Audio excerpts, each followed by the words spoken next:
The Miami Dolphins made a big splash in free agency, trading for multiple-time Pro Bowler and All-Pro Tyreek Hill. Tyreek Hill and the Kansas City Chiefs could not come to an agreement on a contract, and ultimately it was decided that he was going to be traded, and this moved very fast. Tyreek Hill was traded to the Miami Dolphins for 5 picks.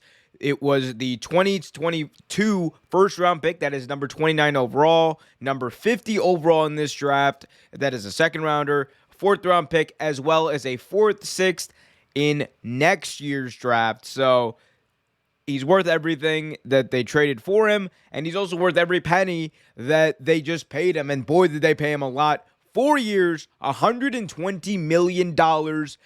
That's a boatload of money, $30 million a year if you count it all out. He got nearly, I think, $50 million at signing, and he's guaranteed throughout the contract at least $72.2 million. Again, worth every penny. He has proved himself to be one of the top, you could say, at least top 5 wide receivers in the league, if not top 3. In my opinion, he's top 3. But Tyreek Hill is, bar none, the fastest player in football. And he's also one of the most dominant, especially for his size. And the Miami Dolphins just got themselves an impact player. And that's like the least you could say about the situation at a time where they really needed it. They're trying to figure out if Tua Tagovailoa is going to be the long-term answer at quarterback. Tua's about to enter his 3rd year. They've waited to see if he's going to take that next step. And look, I think Tua gets a lot of unwarranted flack. He's played very well. He's in his 3rd year. He's had a little bit of the injury bug, which isn't great. You don't like to see that. But when he is available, when he's there, he plays well. And I think that needs to be taken into account. He also wins. I believe he's 13-8 as a starter. So, again, a lot better than some of these other quarterbacks out there. Tua's fine. And he just got better. He honestly just got better. This entire Miami Dolphins team just got so infinitely better. This offseason, they've added Tyreek Hill. They've added Raheem Mostert from the San Francisco 49ers. They brought in Chase Edmonds from Arizona. They have a new scheme. They have a new head coach coming in, Mike McDaniel, a guy who's been known to make the run game work very well. I think him and Raheem Mostert, actually, he was the run game coordinator that year Raheem Mostert had that breakout season. He was also the San Francisco 49ers offensive coordinator last year. The dude's good. Yeah, that plus this development that Tua Tagovailoa is hopefully going to have, plus Tyreek Hill taking pressure off of Jalen Waddle now. I think that's something that people are really, really understating.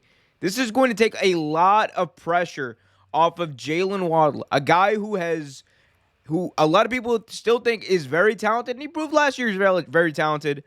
I think he's going to open things up for him. It's also possibly going to open things up for someone like Devontae Parker if he's still on the team. Someone who had a pretty good start to his career, but then he's been iffy. He's been iffy. 2019 was a good year. He had a bit of a breakout season there, and then last year, So we're waiting to see that development. I think he's going to help out a lot of these receivers because you're going to double cover Tyreek Hill, and the Miami Dolphins are a team. Say what you want. I think part of it was coaching, so I think that's where the Brian Flores loss might hurt them. But again, I think the coach they have now is pretty good. But to be completely honest with you, if we see Tua Tagovailoa take one more step in his development, and if they don't get injured, if they don't shoot themselves in their own foot, this is the same team, guys, last year after starting 1-7. Where they could have very easily just said, oh, season's over, lost any confidence. They rallied. They were in the playoff hunt until the final day of the regular season after starting 1-7. They won 7 in a row. This is a team that is battle-tested, that is ready, that is hungry. Remember, a team that 2 years ago went 10-6 and missed out on the playoffs because in a 7-team playoff race because the AFC was so loaded. And here's the thing.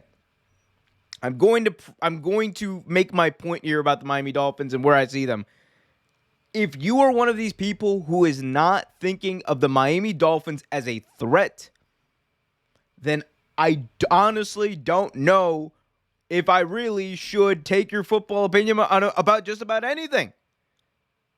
Because the Miami Dolphins are a team that have been waiting. They've been knocking on that door, and eventually this team is going to knock it down.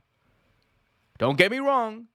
If someone gets injured, if Tua Tagovailoa goes down, if Tyreek Hill goes down, house cards fall apart. It is that fragile. But if that doesn't happen, I think this is a threat. This team is a threat not only to make the playoffs, but in their own division. I'm telling you, don't sleep on this Miami Dolphins team. And I get it.